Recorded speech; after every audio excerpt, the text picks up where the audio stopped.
Escuchábamos a los Jarcas con esa bellísima canción Tiempo al Tiempo.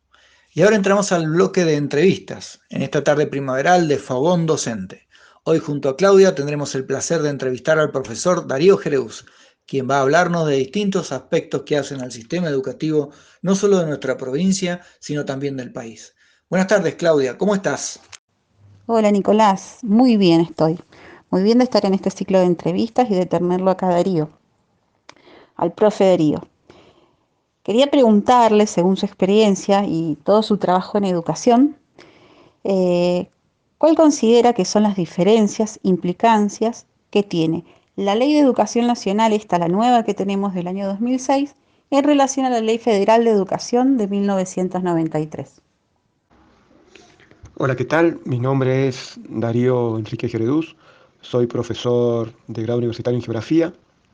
también especialista de nivel superior en educación ITIC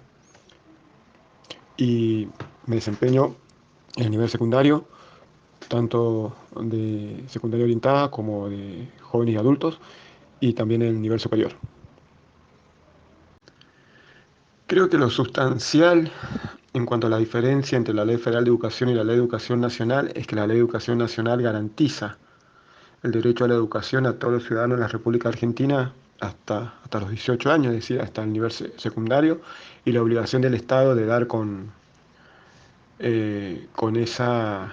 instancia. En función de eso, poner en valor la formación de jóvenes y adultos, esa modalidad, porque también el Estado tiene la obligación de poder brindar la posibilidad a todos los ciudadanos de la República Argentina de que si no terminaron el secundario, poder terminarlo a lo largo de toda su vida.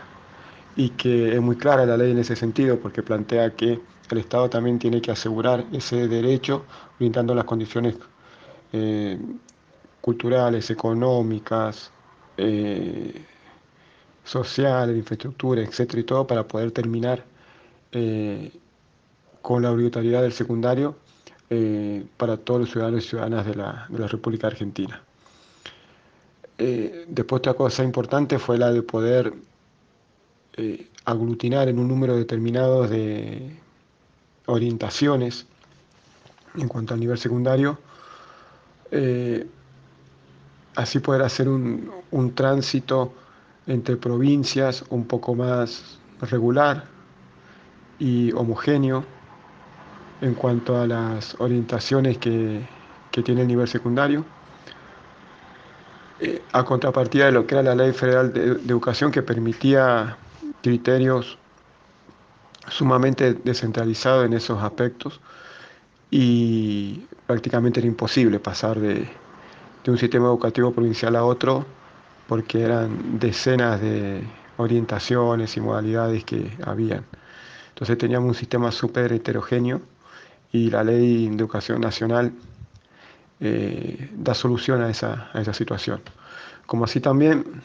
la Ley de Educación Nacional se abre a otra instancia, ¿no? Como la de no solo asegurar el nivel inicial a partir de los 5, sino también la salita de 4, pensar ya en la salita de 3 y pensar también en una educación que permita aprender otros idiomas, pero no simplemente pensando en el inglés o el francés, sino también en aquellas lenguas que por distintas variables, a lo mejor socioculturales o regionales, eh, son posibles y necesarias de aprender en diferentes provincias de nuestro país. Se me ocurre, por ejemplo, en el norte argentino, la necesidad también de que en la escuela se pueda enseñar el guaraní, por ejemplo.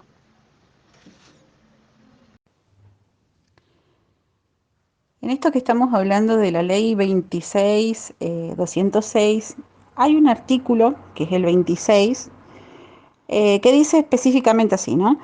Las escuelas primarias serán de jornada extendida o completa. Creo en este punto que no se cumple en la gran mayoría, por la falta de infraestructura, por la falta de organización, por lo que sea. ¿Cómo se puede concretar esto, Darío? Creo yo que el problema no radica en la idea que no admitiría mayor discusión, sino en la posibilidad de poder concretarla. Hoy por hoy el sistema educativo de la provincia de Mendoza hace esta instancia un poco inviable por el hecho de que, lejos de invertir en educación, han disminuido el presupuesto en educación. Al 2015 se invertía el 25% del Producto Bruto Interno en educación, y esa inversión del 25% ha disminuido en más de 5 o 6 puntos. Aún teniendo en cuenta que la ley planteaba para la provincia de Mendoza una inversión con respecto al Producto Bruto Interno del 35%. Entonces, esa falta de inversión en el sistema educativo de la provincia de Mendoza se manifiesta no solo en los salarios de los docentes, sino también en la falta de escuelas, en la falta de aulas, en la falta de espacios para llevar adelante una jornada extendida, una jornada completa que implique una educación integral, que implique la posibilidad de llevar adelante talleres, actividades recreativas, faltan elementos, faltan comedores, faltan insumos, cocina. Entonces tenemos escuelas con aulas con niños y niñas totalmente hacinados, con más de 30 a 35 chicos, con falta de cursos y docentes que intentan de manera obligada, impuesta, tener que llevar adelante la jornada extendida o completa, haciéndolo en los pasillos, en la galería de las escuelas, o disputando un aula con otra colega, o teniendo que limpiar un aula porque habían almorzado para poder llevar adelante estas jornadas. Por lo tanto, lo que resulta en la teoría una buena idea, en la práctica, por falta de una política de Estado en la provincia que acompaña la inversión en educación, se transforma en un dolor de cabeza y lejos está de poder cumplir con los objetivos propuestos. ¿Sabés hoy en día cómo estamos en relación al acceso a Internet de las escuelas, porcentaje por provincia, o en el caso de nuestra provincia, en Mendoza, cómo estamos en relación a esta accesibilidad y conectividad de las escuelas? Con respecto a la posibilidad del acceso a Internet en la República Argentina, eh, los datos precisos uno los puede googlear y encontrar si se quiere, pero tengo referencia de que al año 2015 la cobertura de escuelas en el país con acceso a Internet estaba entre el 48 y 50%, y al año 2021 cerca del 60%. Podemos decir que entre el 2003 y el 2015, bajo una lógica de Estado benefactor, que piensa en distintos programas vinculados con fortalecer el sistema educativo, el impacto del Plan Conectar Igualdad fue muy importante. Se repartieron 5 millones de máquinas, tanto a docentes como profesores, a docentes, profesores y alumnos y alumnas, y también se empezó con la instalación de pisos tecnológicos en las escuelas. Ahora, a partir del 2015, esta política es totalmente abandonada. La posibilidad de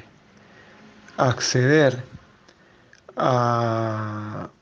a todo lo que tenga que ver con las posibilidades de formarse en el lenguaje digital queda prácticamente destinado al acceso al mercado, a lo que el mercado te puede ofrecer. Y bueno, eso explica pues que del 2015 al 2021 solamente de aquel 50% se ha aumentado un 10%. En ese marco no solamente desaparece el Plan Conectar Igualdad, sino que también se abandonan el mantenimiento de los pisos tecnológicos. En la provincia de Mendoza se desmantelaron los equipos que sostenían los pisos tecnológicos del Conectar Igualdad. En el último tiempo, en los últimos 4 años, ese proceso de desmantelamiento, si bien se detuvo, no alcanzó a dar respuesta. El nuevo plan relacionado con el acceso a Internet en las escuelas, el Juan Amanso, no alcanzó a dar respuesta en cuanto a las necesidades de ese desmantelamiento. En síntesis, Eh, la brecha digital en la República Argentina es muy grande y no solo tiene que ver con los pisos tecnológicos o la posibilidad de que la escuela brinde un insumo, ya sea computadora, tablet, a los estudiantes, sino también la brecha digital se profundiza en cuanto a las competencias digitales básicas que lejos están de tener los estudiantes, las estudiantes y también los cuerpos docentes. Por lo tanto, en cuanto a política de formación relacionada con el lenguaje digital, con el acceso a Internet, etcétera, eh, hay una deuda pendiente y la brecha digital es muy grande y los desafíos todavía muy importantes. Hay mucho por hacer. Muy bien, profesor. Y en términos generales, desde su punto de vista,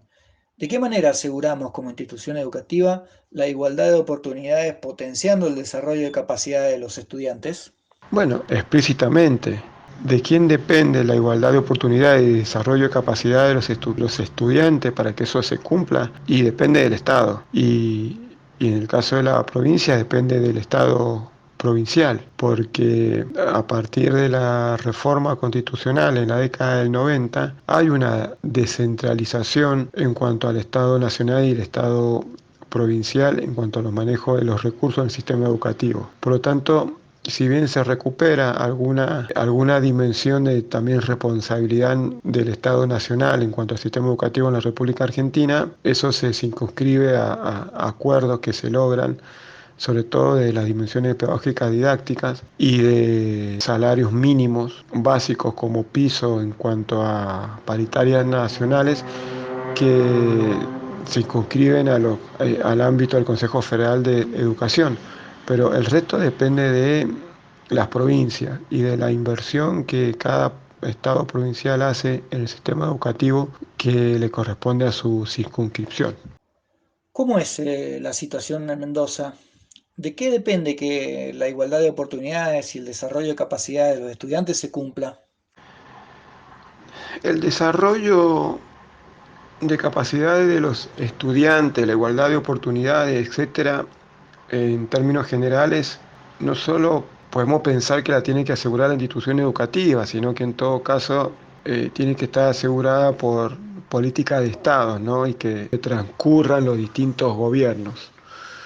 Y políticas de Estado que también, desde el punto de vista de las distintas posturas ideológicas pedagógicas, planteen que de pronto hay que igualar en los puntos de llegada y no en los puntos de partida, que hay que atender a las trayectorias escolares reales y no a las trayectorias escolares teóricas, y que el hecho educativo no se suscribe solamente al aula, sino que las trasciende. Por lo tanto, se tendría que pensar en política de Estado basadas en una adecuación integral y que no solo esté acompañado de la inversión en infraestructura, sino también con salarios dignos para los trabajadores y las trabajadoras de la educación, y también atendiendo a un derecho fundamental que aparece en el Estatuto del Docente, que tiene que ver con que es un derecho de los docentes tener las condiciones pedagógicas básicas relacionadas con las dimensiones de infraestructura, elementos para dar la clase y también número de alumnos por curso. Bueno, situaciones o derechos que está sumamente vulnerado hoy en el sistema educativo de la provincia de Mendoza. Si bien es real que la inversión pública en la educación aumentó del 4,7 al 6% desde el 2006 respecto al Producto Bruto Interno del país, y no aplicó al presupuesto nacional, impuestos a recaudar y gastos estatales, ¿por qué cree usted que esa masa de dinero no llega en la debida proporción a los profesores y a las aulas? Lo que establece la legislación en cuanto al financiamiento educativo y sus porcentajes en relación con el Producto Bruto Interno Nacional no llega en la debida proporción a los profesores y las aulas por la descentralización existente. Como explicaba antes, el Estado Nacional invierte un determinado monto de su presupuesto para el sector educativo, pero se descentraliza y después depende de la ejecución que cada Estado provincial realice. El Estado Nacional también invierte en programas nacionales. A ver, en algún momento parte de esa inversión se plasma o se plasmaba en los centros de actividades juveniles, en los centros de actividades infantiles, en las orquestas infantiles, en la beca bicentenario para los egresados de las escuelas técnicas, en el Progresar, en, en programas como el de la esquina de la escuela, el de la esquina universidad, en la creación de nuevas universidades, de nuevas carreras, y después también en el último tiempo, y sobre todo a partir del 2015, en las ayudas que el Estado Nacional lleva adelante a las distintas provincias para que puedan cumplir con el piso salarial que se establece en las paritarias nacionales, lo que aquí en la provincia de Mendoza se conoce como cláusula de garantía. Ahora, en este esquema de descentralización en cuanto a las responsabilidades económicas que hay en la diferente jerarquía del Estado provincial y el Estado nacional, si los estados provinciales no acompañan una política de inversión en la misma línea que el Estado nacional, bueno, lejos estamos de que lo que plantea la ley en cuanto a financiamiento educativo a nivel nacional pueda llegar a los profesores y profesoras en las distintas aulas de la provincia. En este contexto, ¿por qué la ley 26.206 no incluye los sistemas de control en el tema de desparramo de dinero?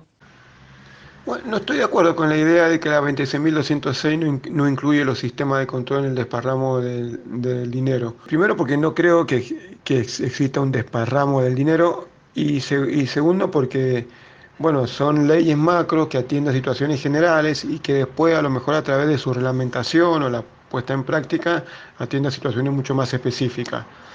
El Estado Nacional, en cuanto a las transferencias de dinero que hace a las provincias, sí tiene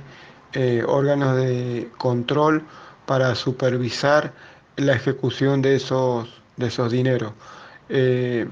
Cada programa que llega desde Nación y que son fondos que transfiere el Ejecutivo Nacional, en sus distintos estamentos las autoridades de los gobiernos provinciales tienen que hacer las rendiciones pertinentes. ¿Por qué la mayoría de las escuelas del Estado tienen estas deficiencias edilicias y tecnológicas tan grandes? Vienen con este atraso tan importante. La mayoría de los colegios estatales están con deficiencia edilicia y tecnológica básicamente porque el Estado provincial no invierte en educación. Como lo dije anteriormente, desde el año 2015 el proceso no ha sido de mayor inversión, sino que ha sido de una desinversión en educación. Eso se plasma no solo en los salarios de los docentes, sino también en la falta de escuela, en las aulas con poblaciones estudiantiles totalmente hacinadas, con aulas que tienen un promedio de 30 alumnos, 35 en primaria, e incluso hay escuelas técnicas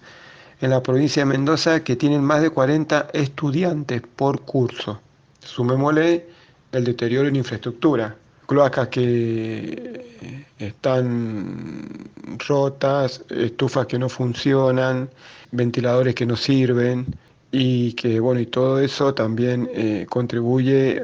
al deterioro de la tan ansiada calidad educativa. En este escenario de los últimos años, ¿qué opinión te merece la resistencia ante la ESI? ¿Qué pasa cuando, aún hoy, hay familias que se resisten a la ESI en las escuelas? A partir del año 2006, la ley o la legislación al respecto planteaba la formación de profesores y profesoras pensando en un esquema de que la educación sexual integral se aplicara en las currículas de las distintas escuelas, en los distintos niveles, como una asignatura, como una materia más. Bueno, la resistencia fue sumamente furibunda por parte de distintos estamentos institucionales de la República Argentina. Podemos hablar de las iglesias evangélicas como de las iglesias católicas apostólicas romanas. Y, y la falta también de decisión política en, en determinadas jurisdicciones para hacer cumplir la ley. En este marco nos encontramos con que eh, la enseñanza de la ESI en el nivel secundario es muy exigua,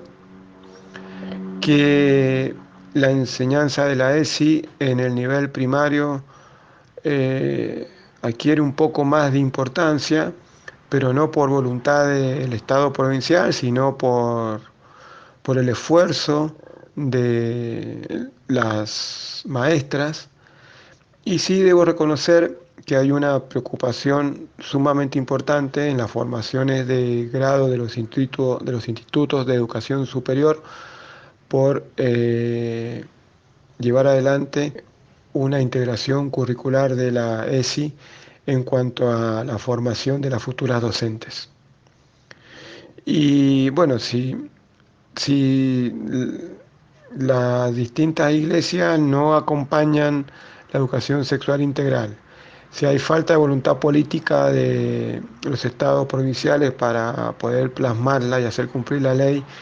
en las escuelas, bueno, lejos estamos de que las familias puedan acompañar.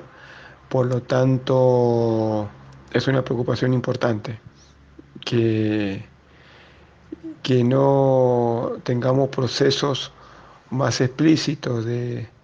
desconstrucción en cuanto a la educación sexual integral, por las consecuencias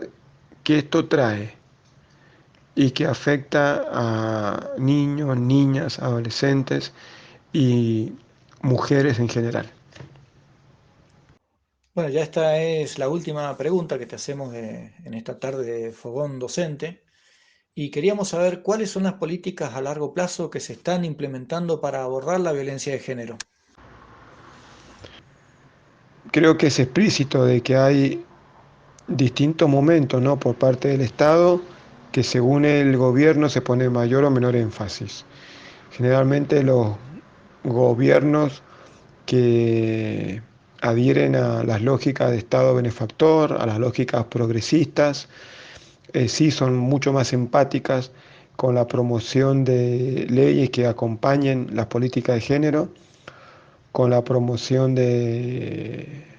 organismos que también sirvan desde los poderes ejecutivos para acompañar esto. Estamos hablando del Ministerio de Mujeres, estamos hablando de Secretaría de Mujeres, eh, leyes, leyes como por ejemplo la ley Micaela, eh, la incorporación de determinadas temáticas en los diseños curriculares, como por ejemplo en la formación de jóvenes y adultos, que se organiza por módulos y tiene en las ciencias sociales un módulo de género asimetría, pero como no existe una política de Estado que se pueda mantener en el tiempo y como depende de la diferencia ideológica de los distintos gobiernos, eh, todas las políticas vinculadas a